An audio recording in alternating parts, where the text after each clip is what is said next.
क्या वो एनडीए के अघोषित गठबंधन से बाहर निकल आए हैं क्या? करिए कि अगर असदुद्दीन ओवैसी मिला हुआ है तो अल्लाह उसको बर्बाद कर दे, और अगर झूठ बोल रहा है तो ये बर्बाद हो जाए। दिल के फपोले जल उठे सीने के दाग से, इस घर को आग लग गई घर के चिराग से। मेरे अजीज दोस्तों, असदुद्दीन ओवैसी साहब ने बहुत बड़ा बयान दे दिया है और बयान दिया है इमरान प्रतापगढ़ी के ताल्लुक से। मेरे दोस्तों, जिस तरीके से इमरान प्रतापगढ़ी ने असदुद्दीन ओवैसी साहब के ऊपर हमला किया था और आरोप लगाया था कि वो बीजेपी के साथ गठबंधन उनका किया हुआ है, मेरे दोस्तों इसको लेकर के असदुद्दीन ओवैसी साहब ने भी रिप्लाई दिया है। पहले आप ये वीडियो देख लीजिए, उसके बाद मैं आपको असदुद्दीन ओवैसी साहब का रिप्लाई वाला वीडियो भी दिखाऊंगा। आपसे गुजारिश है, अगर आप हमारे चैनल पर नए हैं तो चैनल को सब्सक्राइब कर दें और इस वीडियो को आखिर तक जरूर देखें। मेरे दोस्तों, पहले आप ये वीडियो देख लीजिए। क्या वो एनडीए के अघोषित गठबंधन से बाहर निकल आए हैं क्या? क्या वो एनडीए के अघोषित गठबंधन से बाहर निकल आए हैं क्या? क्या वो एनडीए के अघोषित गठबंधन से बाहर निकल आए हैं क्या? एक तरफ तेलंगाना के मुख्यमंत्री रेवंत रेड्डी ये कहते हैं कि असदुद्दीन ओवैसी वो नेता हैं जो सिर्फ अपने संसदीय क्षेत्र के विकास की बात नहीं करते, बल्कि वो ओवरऑल पूरे देश के विकास के लिए पूरे देश के लोगों की आवाज बनते हैं। लेकिन उसी कांग्रेस पार्टी के राज्यसभा के सांसद और मशहूर शायर इमरान प्रतापगढ़ी से जब बिहार के दरभंगा में यह सवाल पूछा जाता है कि इमरान साहब, आखिरकार आप लोग असदुद्दीन ओवैसी के साथ गठबंधन क्यों नहीं करते, तो उसके बाद जो इमरान ने जवाब दिया वो जवाब काफी चौंकाने वाला है।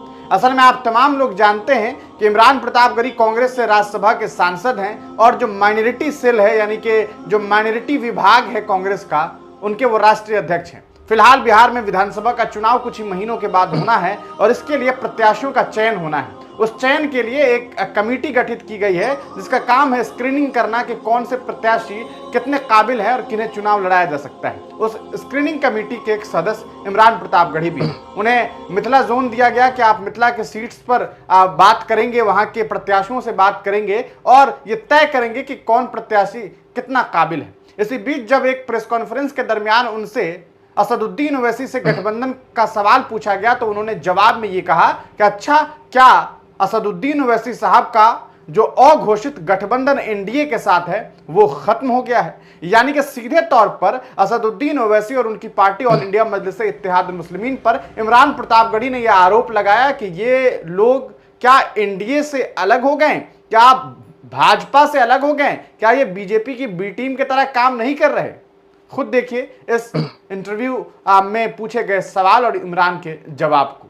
सर, ओवैसी का बार बार बयान आया कि वो आप लोगों से गठबंधन करना चाहते थे बिहार में इंडिया अलायंस से, लेकिन आप लोगों ने दिलचस्पी नहीं दिखाई। क्या वो एनडीए के अघोषित गठबंधन से बाहर निकल आए हैं क्या?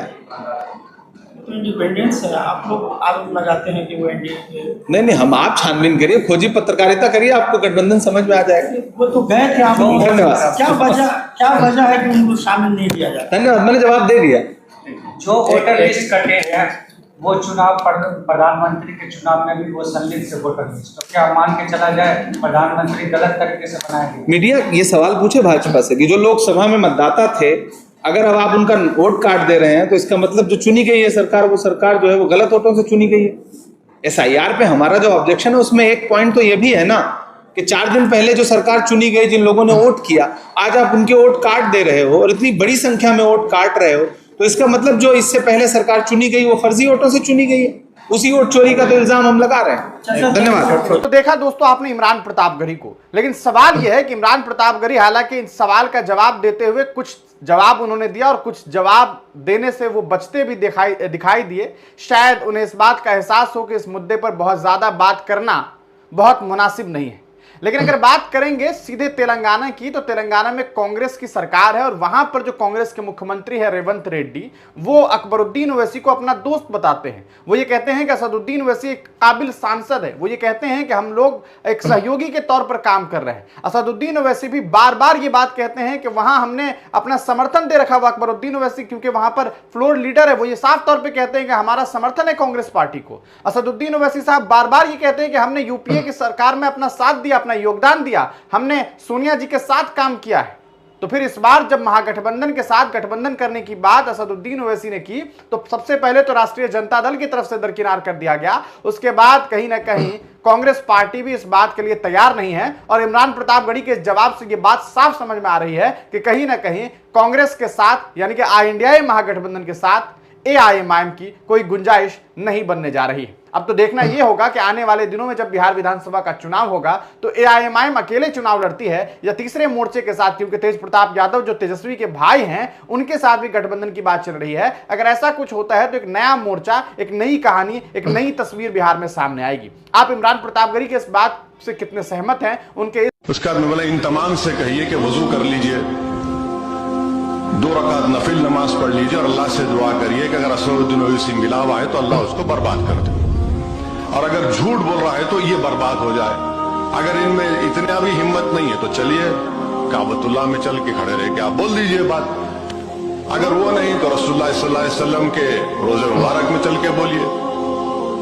तो फौरन वो प्रोड्यूसर साहब फोन उठा लिया, अरे भाई आप क्या कह रहे हैं, लोग तो परेशान हो रहे हैं। मतलब दोस्तान मोहतरम, जैसे कि आपने वीडियो देख ली मेरे दोस्तों, इमरान प्रतापगढ़ी जो कांग्रेस के लीडर हैं और कांग्रेस पार्टी की राजनीति करते हैं, मेरे दोस्तों ये चाहते हैं कि मुसलमानों के कायद बनकर ना आए, लेकिन दूसरी पार्टी को ये दबाने की कोशिश करते हैं। मेरे दोस्तों, बारहा असदुद्दीन ओवैसी साहब के ऊपर ये इल्जाम लगाया जाता है कि वो बीजेपी से साठगांठ किए हुए हैं, वो बीजेपी की पार्टी की बी टीम है। मेरे दोस्तों, इस तरीके से बहुत से आरोप लगाए जाते हैं, लेकिन मेरे दोस्तों उन्होंने ये ऐलान किया था कि हुजूर सल्लल्लाहु अलैहि वसल्लम के रोजे के सामने अगर कोई शख्स इस तरीके की बात करता है तो वो सामने आकर खुलकर कहे। मेरे दोस्तों, आपने ये पूरी वीडियो देख ली, उम्मीद है कि आप ये पूरा वीडियो देखकर समझ गए होंगे। मिलते हैं इंशाल्लाह आने वाले अपडेट के साथ। अस्सलामु अलैकुम वरहमतुल्लाहि वबरकातुहू।